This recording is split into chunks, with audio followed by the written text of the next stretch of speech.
운영 방식이 지금 안 좋긴 합니다만 이게 알바로 감독을 뽑는다는 거 그리고 이게 솔직히 말이 됩니까? 일주일 전에 어떻게 국가대표 일주일 전에 소집을 해요? 난 이거 자체가 물론 리그 경기가 중요하긴 해. 그래도 이거 일주일 전에 소집한다는 건 난 이거 정말 바뀌어야 된다고 봐요. 비시즌에도 그러잖아. 그게 왜 그런 거지? 선수들이 막 나 안 돼요. 그때 안 돼요. 이렇게 국가대표로 부름을 받았는데 그랬을 리는 없다고 생각하거든요.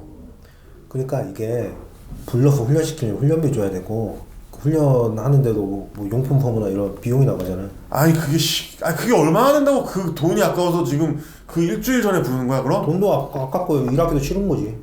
진짜 일해야 되잖아. 일본 같은 경우는 어떻게 하냐면 이게 유스 강화 합석이라는 게 있어요. 전국에서 그냥 싹이 보이는 선수는 일부러 그 대표를 뽑아서 미리 그 불러서 상비 제도로 훈련시켜요.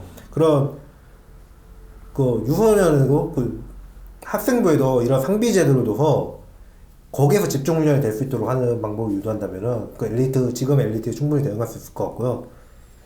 지금 방법 솔직히 말해서 그 선수 보자로 제대로 연습도 안 되는데 그 딱히 의미가 없잖아요. 그렇죠. 이제 그 예전에 그 우리나라의 외국인 대표팀 감독들 중에서 절대 히딩크처럼 못 만든다. 히딩크가 어떻게 팀을 만들 줄 아냐고 이제 하잖아요. 그래서 히딩크는 협회의 전폭적인 지원으로 이제 1년 넘는 시간을 들여서 막 까이면서도 이제 그렇죠. 욕 막 먹으면서도 그렇죠. 욕바지가 되셔서 그렇게 또 좋은 이제 정말 역대급 성적을 뽑아내셨지 않습니까? 역대 최고죠. 그렇죠. 아시아 팀이거든 최고의 성적이 그때 대한민국 4위예요. 그렇죠. 근데 여자농구는 솔직히 외국인 감독을 못 쓰려나? 나는 그것도 좀 의문이 드네. 갑자기. 그 쓰려면 비용도 문제겠는데 이게 뭐냐면 그 카르텔이 있기 때문에 이게 자기 식구 먹여 살려줘야지. 그래서 자기 식구 먹여 살려줘야 되니까 외국인 감독 따위 쳐다볼. 외국인 감독 얘기 꺼내면 욕 먹겠지. 옛날 그 농구 대표팀도 그 예전에 전주원 코치님 예전에 여동실에서 했던 인터뷰를 들어보면 이랬어요. 이게 소속팀에서 합숙을 하는 게 아니라 국가대표팀 따로 집중훈련을 따로 했다고 하니까 지금 뭐 갑자기 1, 2주 남겨놓고 소집해가지고 몸 상태는 괜찮은 건지 다 체크도 안 됐고 이러고서 바로 대회를 나가면 그 준비하는 과정에 갑자기 또 부상 선수가 또 나와요. 매번 그러잖아요. 그러니까 이게 제가 생각했을 때는 몸이 좀 성하더라도 나가기가 싫을 것 같아. 내가 선수여도. 그래서 좀 이렇게 약간 핑계대고 고사하는 선수들이 분명히 있었을 거고 아마 그렇게 한다 그래도 근데 뭐 어떻게 할 방법이 없어. 뭐라 할 수가 없어. 자기네들이 이미 잘못을 하고 있는데 내가 뭐 어떻게 뭐라 그럴 권리가 어디 있어요 지금. 그래서 훈련 기간을 늘릴 필요가 있는데 그 선수들한테도 또 무리수가 좀 따를 수가 있다고 생각을 하거든요. 그래서 이런 것들을 좀 보완하고 조금 생각을 많이 해서 좀 진작에 조금씩 준비를 하면은 충분히 잘할 수 있단 말이야. 물론 프로화가 됐고 경기 수는 많아졌어요. 예전보다 농구 대잔치 세대보다 경기 수는 많아졌는데 선수 수가 적기 때문에 무리한 일정이 될 수밖에 없고요. 그렇죠. 길게 보자면 길게 계속 모여가지고 훈련을 하자는 게 아니고요. 자주 만나는 게 어떨까 합니다. 자주 만난다. 틈틈이 선수 상태가 어떤지 체크를 할 수 있게요. 뭐 비시즌 중에는 뭐 한 달에 3일 정도라도 모일 수 있겠고, 그리고 시즌 중이라도 중간에 뭐 지금 화요일 경기가 안 합니다만 월요일 수요일도 한번 비우자고 한 달에 한 번만. 그래서 하루 정도 비디오 회의는 할 수 있지 않을까. 대표팀 이제 구성된 선수들끼리 모여서 비디오 회의를 하고 뭐 상대 전력도 보고 뭐 감독이 지금 이 선수가 어떤 상태인지 뭐 기량적 어떤 발전을 하고 있는지 앞으로 어떤 목표를 두고 훈련하고 있는지 이런 면담을 할 수 있지 않을까. 아니 이게 그냥 일개 팬인 그냥 저희뿐만도 아니고 다른 팬들도 다 이런 생각을 다 하시거든요. 여자농구 선수들 팬이면은 모처럼 있는 전임 감독이니까 팀을 좀 제대로 준비할 수 있도록 여건을 만들어줘야 되겠습니다. 그리고 국가대표 얘기만 하면은 그냥 푸념이 나와요. 사실 이게 협회장님이 바뀌고 정말 많이 나아졌다고 하지만 아직 딱 그 가시적인 성과는 국가대표전 그 라트비아전밖에 없어요. 사실. 일단 과거의 성적을 봐야겠는데요. 예. 여자 농구 월드컵 옛날에는 세계 선수권이라고 불렀습니다만은 그렇죠. 이 대회에서 우리나라가 처음 참가했을 때 8위, 그 다음 2위, 그 다음에도 쭉 5위권 안에 일다가 86년부터 10위로 떨어져요. 이때 왜 갑자기 이렇게 확 떨어졌을까? 근데 이때는 솔직히 우리나라 여자농구가 침체기도 아니었잖아요. 예, 그렇죠. 이때도 뭐 나쁘지 않았다는 이때 뭐 LA 올림픽에서는 또 메달도 따오고 이때 이 기간에도 그 중국에서 가까이서 개최된 2002년에 중국에서 4등을 한 게 최고 성적이고요. 그렇죠. 올림픽에서는 LA 은메달이 한 달에 한 번 있어요. 예, 이때가 지금 아주 역사적인 선수들도 많이 나온 때고. 예. 근데 이때는 사실 시드니랑 같은 성적이라고 보는 의견이 있잖아요. LA 은메달 이때가 이제 그 연방이 참여를 못했던 그 올림픽 그렇죠. 아닙니까? 그렇기 때문에 예. 반쪽짜리였기 때문에 그렇죠. 4등을 했던 거랑 비슷한 성적이다. 그럼 뭐 그거 빼면은 이때 두 번이 제일 잘 나간 거고 그거 빼면 다 7위 최고가 7위 밖에서 7위 홈에서 한 거. 그렇죠. 서울 올림픽. 예. 그 도쿄에서 10위. 그렇게 큰 차이가 안 나요. 아테네 때는 12위. 피바 여자 아시안컵 여기서는 우승 아니면 준우승으로 쭉 오다가 2000년부터 갑자기 3등이 나오고 그 다음 준우승 우승이 나와요. 우한에서 3등, 그 벵갈루루 그 인도 최근 3번이 그 4등인데요. 이게 이제 중국이랑 일본한테 완전히 밀린다는 그냥 단적인 예를 보여주는 거죠, 이거는. 그리고 어떻게 보면은 이때부터 호주랑 뉴질랜드가 참가합니다. 아니 그러니까 이게 말이 안 되는 거야. 호주가 무슨 아시아야. 호주는 백인들이 많은데 너무 불평한 것 같아. 근데 호주랑 뉴질랜드랑 둘이서 예선할 수는 없잖아. 아 그건 그런데 이거는 조금 어폐가 있지 않나. 호주에 잘하는 선수들이 너무 많거든. 호주가 뭐 세계 3등인데 근데 우리나라 양옆에 나라도 만만치가 않아. 그러니까 이게 사회를 그냥 고정적으로 할 수밖에 없는 겁니다. 이게 그렇다고 이게 꼈기 때문에 그 1등 예. 밀려난 거고요. 그리고 따지고 외국인 선수 편에서 말씀드렸지만 이제 2013년부터 외국인 선수가 들어오면서 그 이후부터 한 등씩 밀려나요. 외국인 용병 제도를 운영하면서 조금씩 이제 경쟁력이 떨어진다 이렇게 그러니까 연관을 선수들이 빨리 있겠네. 짐을 싸야 되니까 국내 선수가 더 없어지는 거지. 그렇지. 그 어떤 기회비용의 차원에서 보면은 지금 다른 선수들이 성장을 하는데 또 용병이 가로막고 있었다 이런 얘기도 되니까. 예.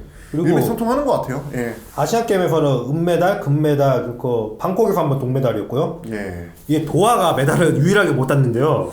도하 때 왜 그랬지? 이때는 농구만 그런 게 아니라 전 구기 종목이 다 참가했어요. 도하 이때면은 그래도 뭐 선수분들이 저기 박정 감독님도 계시고 이병박도 다 이런 게 있을 거예요. 이게 중동이잖아요. 그 시차랑 막 약간 그런 그것도 있고 음식도 안 맞아서 제대로 못 먹는다는 얘기가 그 음식 중요하죠. 그 중동 음식들이 좀 약간 이게 먹기 향신료가 세서 먹기 힘들다는 얘기가 있잖아요. 올림픽 2008년 이후 그 12년 만에 진출이고 월드컵은 매번 진출을 했으나 이번 12년 만에 첫 승이에요. 아시안컵은 17년 이후 3위를 못 들었고 이때부터 그냥 오세아니아인 호주와 뉴질랜드가 참가했기에 밀려났다는 걸 보면 그렇게까지 많이 떨어졌다기보다도 이게 주변 환경이 조금 변하지 않았나도 싶어요. 그런 면도 있을 거예요. 우리가 인재편이 줄어들었으니까 어려운 점은 분명 사실인데요. 인재풀이 줄어든 게 아무래도 제일 크고 근데 이제 도저히 이제 일본을 이길 수가 없게 됐다. 이거는 저도 굉장히 이 가슴이 막 뜨거워지고 막 답답해요, 솔직히. 이 존나 그냥 좀 짜증이 남아. 그냥 일본한테 지는 이 현실 자체가 이 상황 자체가 너무 짜증나고. 제가 지난 편에서 세계가 발전한 것도 있다고 한 게 2018년에 월드컵에서 중국은 6위, 일본은 9위였고요. 일본은 75년에 2위, 71년에 5위, 79년에 6위. 그 이후에 쭉 9위가 최고 성적이에요. 79년 이후에는. 일본이? 예, 그리고 중국은 83년부터 참가를 했는데 3위, 5위, 9위 하다가 94년에 2위도 해요. 근데 그 이후로는 12위, 6위, 12위, 13위, 6위, 6위를 다들 초반에는 국력도 있고 우리는 아시아가 뭐 애국심 이게 커서 국제 사업으로 스포츠 지원하는 것도 있잖아요. 그러다 보니까 좋은 성적을 거두는데 이 다음부터 참가팀들 서방 세계에서도 그렇고 참가팀들이 두각을 나타내는 팀이 많아지면서 이게 점점 성적이 밀려나요. 아시아 국가들이. 아시아 국가들이 그러니까 어떻게 보면 거꾸로 얘기했을 때 우리가 아시아 국가들이 예전에는 더 그 60년대 70년대 더 잘했다. 예, 그게 왜 그러냐면 우리나라 그때는 그 스포츠 하면 그 진짜 전쟁처럼 의미있잖아요. 나라에 이게 면을 세우는 것도 있었고 그래서 나라에서도 그 되게 집중적으로 했고 국민들 관심도 그 신문 일면에 나가니까 컸는데 지금은 스포츠 뭐 세금으로 왜 쓰냐는 얘기도 하는 시대인데 이제 약간 어떻게 그 대하는 그 태도가 좀 달라졌다고 있다고 보는 게 맞겠네요. 그러다 보니까 이게 점점 서방 세계에서 서방 세계에서도 그 여권이 신장된 지가 그렇게 오래 안 됐어요. 아 맞아요. 그런 게 있겠다. 또 그런 어떤 그 사회적 그다음에 역사적 배경이랑 조금 이게 연관이 좀 있을 수 있겠네요. 그리고 대한민국도 마찬가지인데 그나마 사정이 나왔던 건 맞는데 86년부터 2002년까지 4위, 그 2010년에 8위 이걸 제외하면 다 10위권 바뀌고요. 지금 보세요. 중국은 세계 랭킹 2위로 이번 월드컵에서 준우승을 했고요. 일본은 올림픽 은메달입니다. 또한 4강에 이번에 월드컵에 올라오지 못했지만 그 호주가 3, 4위전을 펼친 캐나다를 30점 차를 냈는데 일본한테 17점 차였어요. 이게 일본이 그러니까 지금 세계적인 팀이 됐어요, 사실. 절대로 우리가 따라잡기가 쉽지가 않습니다. 그리고 이제. 또 문제가 일본 올림픽 끝나고 세대 교체를 다 되겠잖아요. 그러니까 그 세대 교체된 팀이 라뮤 지금 이런 선수들도 이제 없어. 막 그렇게 대형 스타도 없는데 지금 그 워싱턴 미스틱스의 그 또 포인트 가드 그 주전 마치다루이. 네, 마치다루이 그 선수도 있고 계속 나와요. 계속 이런 인재풀이 계속 나옵니다. 일본은. 예, 이거를 준비를 오랫동안 한 그런 성과가 이제 막 그렇죠. 나타나는 거예요. 연홍 토크 얘기를 또 해야겠는데 윤영주 의원님이 그때 얘기를 하셨는데 한국은 그때 그 구식으로 타이어 끌고 있을 때 일본은 체계적인 훈련을 그때부터 도입을 했대요. 타이어. 아우 진짜 올드하다 진짜 올드해. 그리고 그때 20년, 30년을 보고 그때부터 그 일본에서 개최하는 올림픽에서는 메달 딸 수 있도록 하기 위해서 했고 이번에 성공한 거죠. 그렇죠. 대성공했죠. 뭐, 정말. 홈에서도 일단 하는 것도 좀 큰 의미가 있고. 뭐 옛날에 일본 선수들이 우리나라 선수한테 뭐 사인도 받고 가르쳐 달라고 하고 그랬다고 자랑스러우세요? 아 그게 그때 당시에는 이제 뭐 그냥 그랬구나. 근데 지금은 그냥 좀 수치스럽죠. 솔직히 지금 생각하면 이제 그런 점들이 전주환 코치님이 정말 대단한 분이셨구나. 그냥 이런 생각이 좀 들고. 근데 거기서 생각이 멈추면 안 될 것 같은 게 일본은 그렇게 하면서 우리나라 대표 선수한테 가서 가르쳐 달라고 배우고 다 빼고 먹죠. 우리나라 지도자 빼가죠. 지도자를 누굴 빼갔었지? 이옥자 감독이가 일본에서 잘하고 계시고 우리나라에서 못했다고 그러는데 그건 솔직히 말해요. 선수들이 그만큼 좀 개차반이었던 거예요. 선수들이 단체로 감독한테 항명하고 그 연달아서 2명의 감독을 내보낸 선수단이 문제였던 이옥자 거지. 감독님. 이옥자 감독님도 일본에서 인정받고 계시고 일본에 그 지도자 하고 계신 분들이 그 몇 분 더 계세요. 그때부터 다 빼가고 우리나라 단무 다 빼가가지고 그렇게 국력을 키운 거예요. 자존심 이딴 거 안 부리고 그 우리보다 좀 잘한다 그럼 가서 배운 거예요 일본은. 이 일본이 그 태도 그런 태도는 진짜 이런 태도는 배워야 되는 것 같아요. 어떤 그 배움에 있어서는 진짜 왕도가 없다는 이런 말이 있잖아요. 근데 우리나라가 일본 존나 개무시하고 약간 이런 게 솔직히 좀 있었을 거야. 일본 못 그러니까 이기면 그 그냥 나가 개무시하는 죽어. 막 약간 이런 선수도 있었어요. 그러니까 한국은 그동안 대체 무슨 준비를 했냐는 거예요. 일본은 그러고 있는 동안에. 일본이 잘해 배 아프고 자존심 상한다. 두개 파악해라. 그렇죠. 정신을 번쩍 좀 드는 이게. 지금 일본, 중국을 못 이기는 이유는 그때부터 손 놔버렸기 때문이에요. 그래도 이게 최근 월드컵이나 올림픽에서 비교적 희망을 봤는데 지원의 차이가 있었을까요? 솔직히 있었을 것 같지가 않아요. 평가전한 게 다죠.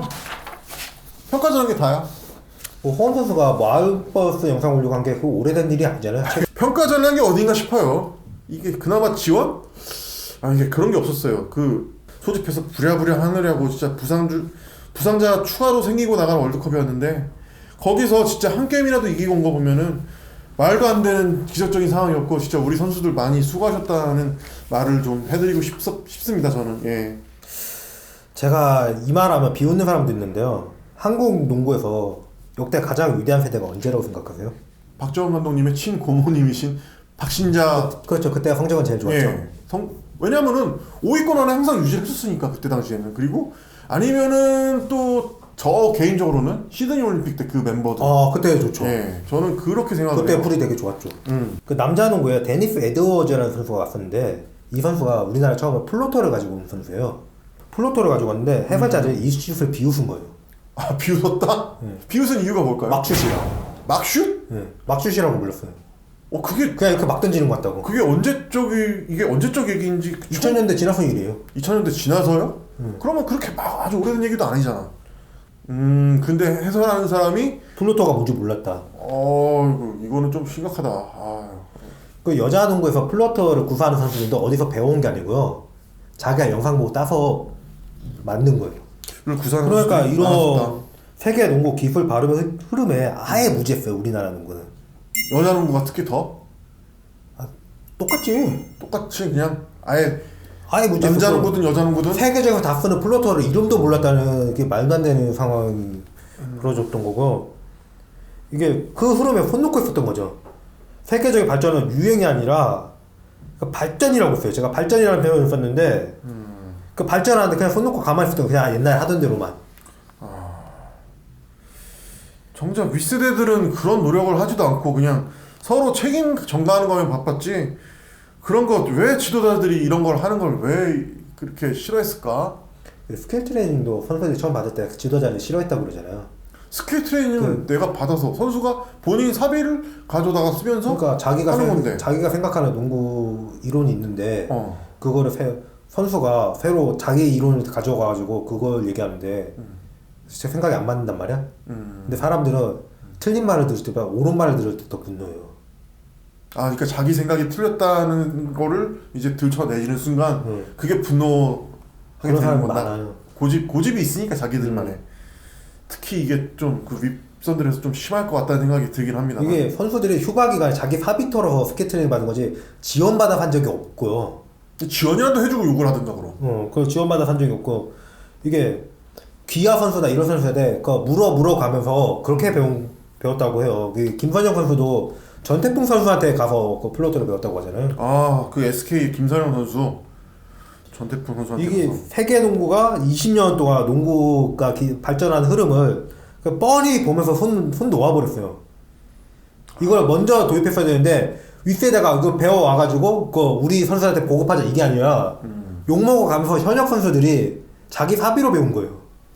그러면은 현역 선수들한테 오히려 더 이렇게 좀 길을 좀 되살려주고 지원을 더 해주지 못할 망정, 야 너네 그런 거 왜 배워가서 왜 쓸데없는 그런 걸 해, 이런 식으로 말을 한다. 그렇죠. 이런 말씀이신 것 같은데. 네, 그거예요. 이 정말 말이 안 되는 상황이네요. 말이 안 나오네요. 이게 그 비시즌마다 그 여자농구 선수들도 굉장히 스킬 트레이닝 하러 많이 가졌습니까? 그 여자 농구도 그렇고 남자 농구도 그렇고 프로 출범 이후에 암흑기를 거쳤으니까 그 세대가 지금 인재도 제일 없고 제일 안 나갔던 시대는 맞아요. 이들은 이 암흑기에 자기다 윗세대가 손 놓았다가 자기들도 손 놓아버린 게 아니고요. 그 위에서 놓쳐버렸던 이 발전의 흐름을 자기들 사비로 자기들이 욕먹어가면서 해서 그 20년 흐름을 자기들이 잡아다 이어붙인 게 지금 현역들이에요. 그러니까 조금 지금 감독님들이나 이제 좀 더 그 윗선들, 지금 감독님보다 좀 더 윗선들이 너무 저희가 봤을 때는, 저희 팬들이 봤을 때는 너무 좀 손 놓고 있지 않았나, 이런 생각이 좀 많이 들어요. 태도도 좀 그랬고, 솔직히. 그럼 어떻게 해? 왜 안 해? 그 옛날 농구대잔치 세대가 졸업하고 계약금 더 많이 받았구나. 너희는 정말 편안하게 농구를 한다. 다들 지도자가 될 수는 없잖아요, 물론. 많이 넘는 70점 됐어. 기록 확인해보고 그런 말 해라. 신동하고 어른들이고. 여기 동전하는 팬들도 그냥 아기가 있는 걸로밖에 안 보여. 그럼 옛날부터 봐서 아는데도 그 의도적으로 그 없는 사실을 가지고 그렇게 폄하를 하면 아기를 가지고 그냥 음해했다는 뜻밖에 안 돼요. 예. 이 잘못을 덮어씌우게 하려는 의도가 보이고요. 지금 당신들 선수 아니야. 사립분들 제대로 해. 선수 때 잘한 거 그만 들먹여. 현역 선수들이 지금 이제 이 끊어진 줄을 다시 잡아 붙였는데, 이제 이 다음 세대까지 준비해서 이 희망을 이어가야 하는 상황에 놓여 있습니다. 근데 이들이 없었으면 희망도 못 봤어요. 당신들 지금 선수 아니라고. 그냥 애들이 지금 못 나가? 그럼 이 성적표야 그게.